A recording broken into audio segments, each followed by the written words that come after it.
గింత దూరం ఎందుకు తీసుకొచ్చినావు? ఏం లేదమ్మా, రజనీకి చదువురాలని నీకు కూడా తెలుసు. ఆ, కళ్యాణి చదువురాలని చెప్పి ఎటు పడ్డా అంటుందట. నేను ఒక మాట అంటే ఫీల్ అవుతుంది. నువ్వే దానికి చెప్పేది తిట్టు కరెక్ట్ కాదు కదా.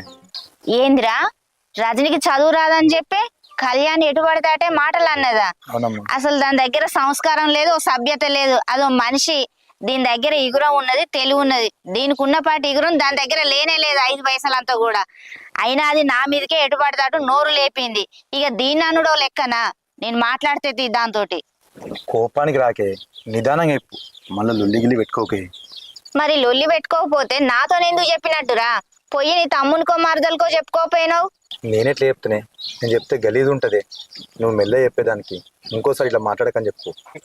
నువ్వేమో లొల్లి పెట్టుకోకంటావు.